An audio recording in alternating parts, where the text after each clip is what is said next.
Então, qual era o objetivo da Fiat quando veio falar conosco? A Modus é uma empresa que trabalha no maravilhoso mundo das ideias. O mundo das ideias aceita tudo e qualquer coisa. Esse projeto foi feito em novembro de 2005. Em novembro de 2005, Gustavo assumiu. Eu trabalhei nele entre, acredito que agosto de 2005 e outubro, mais ou menos nesse período. Bem, então, quando a Fiat, o João Chaco, que também fez doutorado lá na comunicação da PUC comigo, conversou sobre essa vontade da Fiat. Já era um projeto que havia na Itália. Na Itália, a Fiat tem um embaixador e tem uma relação muito boa com as grandes marcas italianas. Vamos pensar que a Itália é um país muito menor que o Brasil. Então, você conversar com o designer da Diesel, por exemplo, isso fatalmente acontece numa cidade pequena como Rimini, ou Turim, enfim, diferentemente de um país da nossa dimensão. Então, quando nós falamos, eu conversei muito com o João e disse o seguinte: olha, se a Fiat quer ter um approach com o sistema de moda, vamos pensar que a gente está no Brasil e que aqui as coisas têm um funcionamento distinto. Por outro lado, não podemos ignorar o fato de que a Fiat é uma multinacional, que é uma empresa sediada na Itália, e que nós temos que ver o que está acontecendo não só na Itália, como nos demais países europeus e principalmente no Japão, que é ponta de lança de lançamento de produtos. Então, a ideia era trabalhar uma imagem de um automóvel que naturalmente é o primeiro carro das pessoas, em função da possibilidade econômica da grande maioria dos brasileiros, né? Alguns de vocês certamente já tiveram um Fiat, que é o carro da pessoa que é gente boa, que acabou de passar no vestibular, mas a gente precisava ter uma continuidade, um posicionamento que permitisse uma continuidade, uma navegabilidade pelos demais produtos da empresa. Então, esse era o objetivo inicial. Haviam vários desafios: gerar visibilidade, facilitar a fidelização, pular dessa história da camada do carro popular e agregar valores de atualidade que são próprios do discurso da moda, porque a moda pressupõe estar em dia com o progresso. Então, o que eu estou dizendo o tempo inteiro para vocês aqui é que essas ideias não são minhas. Na verdade, a moda também é a indústria do furto.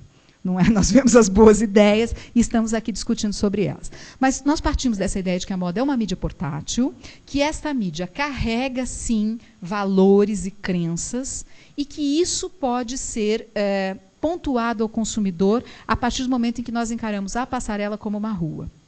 E na rua também circulam carros. Então, nós podemos fazer uma equivalência nisso e trabalhar com o ciclo de vida de produto. É que a moda é uma linguagem, a roupa é uma mídia, e o carro e roupa têm em comum a ideia de deslocamento. Por isso que a gente fala de uma voltinha pelo ambiente de design.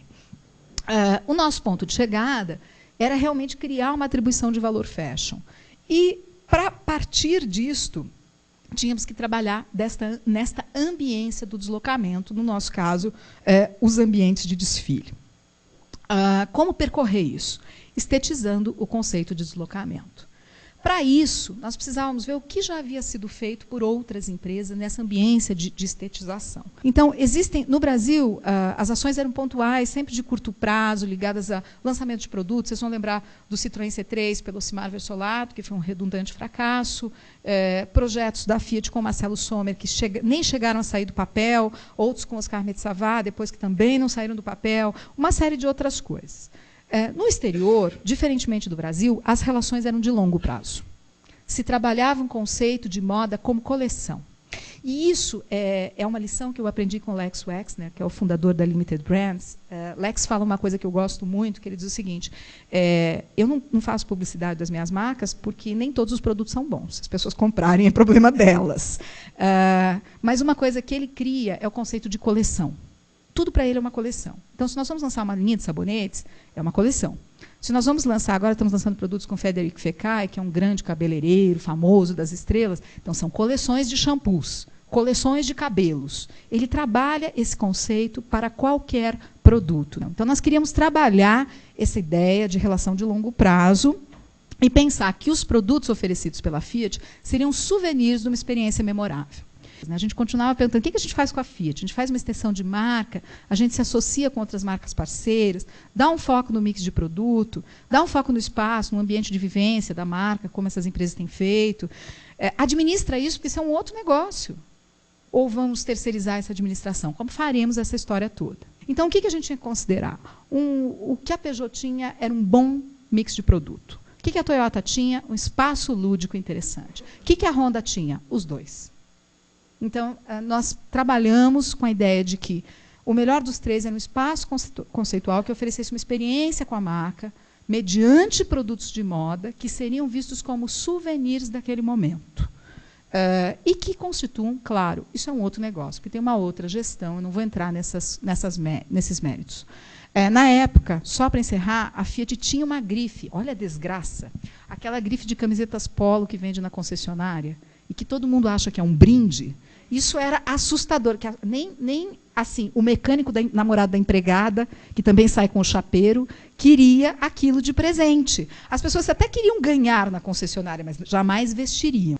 Então, nós precisávamos entrar em sintonia com o novo, gerar esse encontro de uma outra forma, interagir com a moda mediante produtos exibidos num ambiente que fosse especialmente concebido para isso. Aí, esse ambiente, esse palco, teria que considerar categorias de produto que despertasse a memória afetiva do consumidor dentro do posicionamento Fiat. Porque a Fiat não é a Honda, a Fiat não é a Toyota, o produto Fiat certamente não é o produto Peugeot, não é?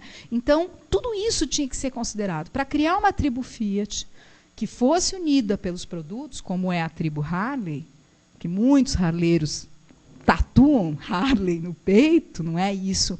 O dia que a Fiat conseguir que alguém tenha a logo Fiat tatuada, Gustavo, eu vou achar 10. O dia que vocês fizerem isso aí, né? Enfim, é meio assustador, por outro lado, é o suprassumo de você carregar realmente uma imagem no seu corpo. Então, tudo isso tinha que ser considerado, e principalmente o que a gente bateu o pé, a nossa recomendação gerencial foi trabalhar relação entre mídias, corpo e roupa, corpo e carro, simplicidade, produtos multiuso, portabilidade imediata, inexistência em outros varejistas, porque se tivesse, por que eu ia comprar da Fiat e não da Puma? Essa é uma pergunta. Por que eu vou comprar um tênis Puma ou um tênis Fiat? Né? A Adidas, na época, já estava fazendo experiência com a Goodyear e tinha o tênis Pirelli, que tinha acabado de ser lançado. Memória emocional, itens colecionáveis, que fosse possível renovar a relação com a marca. E as características essenciais, atributos básicos, materiais de qualidade, porque tinha toda uma questão da qualidade do carro que tinha que ser revista, cortes tradicionais, porque se o cara estava saindo de nós não podíamos partir imediatamente para um look muito arrojado, que lembra que ele ganhava camiseta polo. Né? Não posso assustar também o cara que gosta da camiseta polo. Então tem todo um cuidado que tem que ter aí. Por que o consumidor compraria da Fiat e não da Puma ou da Diesel? Só acontecerá se os produtos forem, de fato, exclusivos, e se houver transferência de significado de moda para o mundo da Fiat. Né? A moda sempre ligada ao progresso, trabalhar com design de autoria de parceiros e sempre com controle de distribuição Fiat. Porque se chegar na 25 de março, a Chanel dizia que chegar no camelô era o suprassumo do sucesso. Sem dúvida. Mas trouxe muitos problemas para Louis Vuitton, por exemplo. Não é?